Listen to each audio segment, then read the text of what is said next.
Hello guys, magluto ta. We're going to cook today. Kailagay natin yung ating apron para magamit agad. Diba? By the way, ang lulutuin natin ngayon ay, guess what? Mayroong nabiling mga maliliit na, shrimps. At then, may nagbigay sa atin ng kalabasa. Kaya magluto tayo ngayon ng okoy. Diba? Sinong gusto ng okoy? Masarap tong okoy for appetizer. Ayan, so lagay na natin yung ating uniform para naman safe yung ating mga na hindi tayo, aside sa hindi malaglag yung buhok, actually protection din yan na yung alam mo na magpiprito, kaya hindi madaling maging oily yung ating buhok, ating ulo. So ito, simple lang, ipapakita ko sa inyo yung actually nakita ko lang din ito sa internet, kaya gagawa tayo din, napakasarap. Again, to those new, welcome to my channel. Don't forget to like, subscribe, and to my supporters, thank you very much for always supporting my channel. Okay, so halina ka na. Tara. Ito, i-cut lang natin ng julienne cuts yung ating ito kalabasa. Na yung ating kalabasa na kinat natin. Actually, ang okoy, not necessarily na mayroon kang maliliit na shrimps or medium size or small, kahit mga vegetables, pwede na natin gawing okoy. My wife is very good doing such. Ngayon naman ay try ko. Ako ngayon ang maggawa ng okoy. Tingnan natin kung matalo ko ba si Mrs. Pero I don't think so. Kasi talaga ang galing niyang gumawa ng okoy.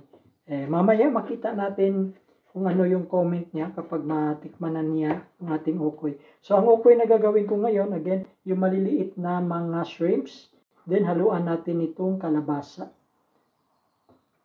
Yung maliliit na mga shrimps, hinugasan muna natin.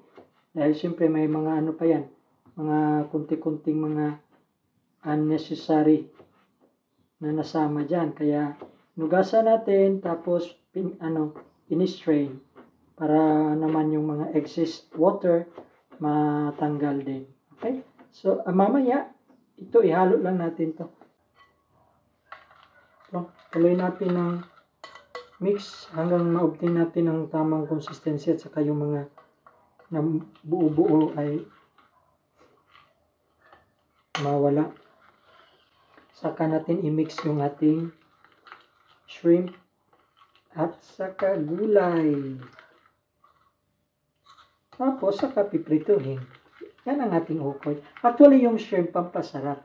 So kung vegetable lang, okay lang. Marami kang vegetable dyan na gusto mong gawing okoy, pwede. Then lagyan mo ng konting shrimp para pampalasa.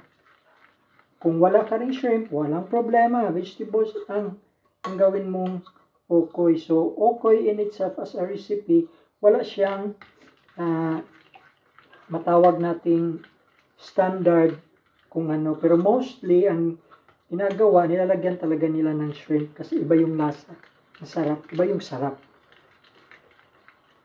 Ito na yung ating kalabasa na kinat natin into julienne. Then, naglagay talaga ako ng onions, half moon cut, para medyo kaysa powder ang gagamitin. Tapos, ito ang ating mga shrimps. Mga ricados natin, paprika, powdered ground pepper, pampalasa, and harina. Mamaya, i-mix natin to. Linisin lang natin ang ating working table para pag magprito na tayo mamaya, menos na yung mga nakakalat.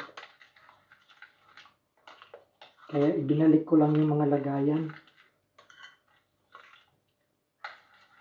So, lapit na to.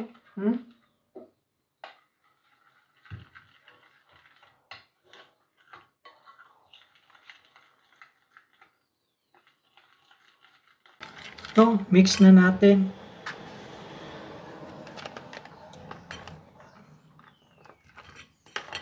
Ating gulay. Kasama yung ating sibuyas na onions.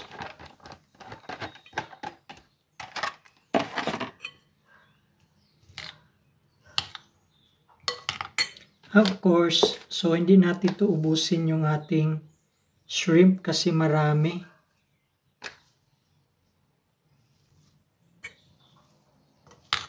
Tingnan na lang natin.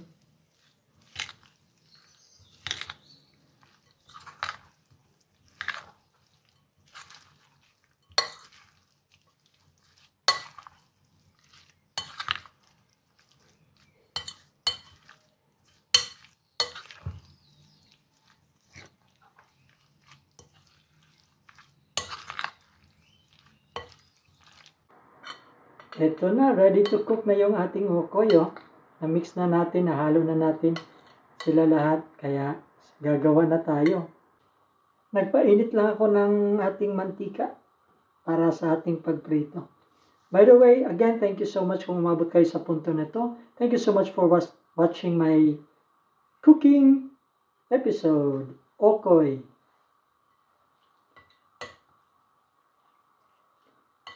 Kung saan man kayong parte ng mundo, paki-comment na lang sa ating comment section para malaman ko kung saan umabot ang ating video na to. Antay-antayin natin na maging tama yung init ng ating mantika, saka natin ilagay yung ating okoy. Ito na. Pwede na natin ilagay our first batch. That's it.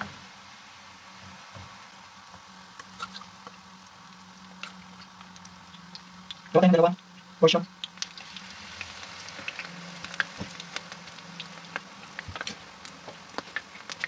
Simple lang.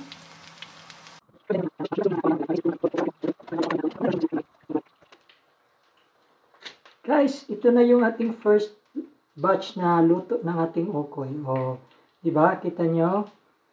Tikman natin. Yun, sarap sana kung may sausawan to, pero mamaya gagawa tayo ng sausawan. Init pa. Sarap. Pang appetizer. Pwede na rin pang ulam.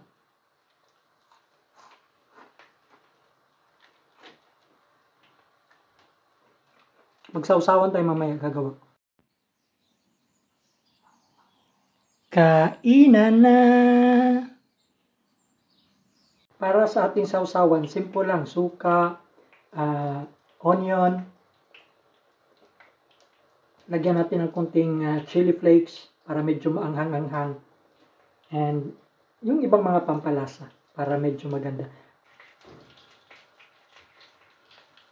Okay guys, ating sausawan. Ika muna, baka masunog yung ating ginawa.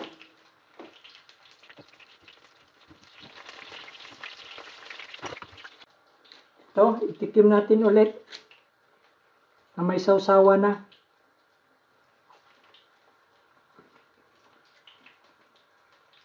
Mas lalong sumarap. Para sa akin, okay. Okay na okay. Siyempre, depende sa iba. Pero sigurado pag matikman nila yung okoy ko.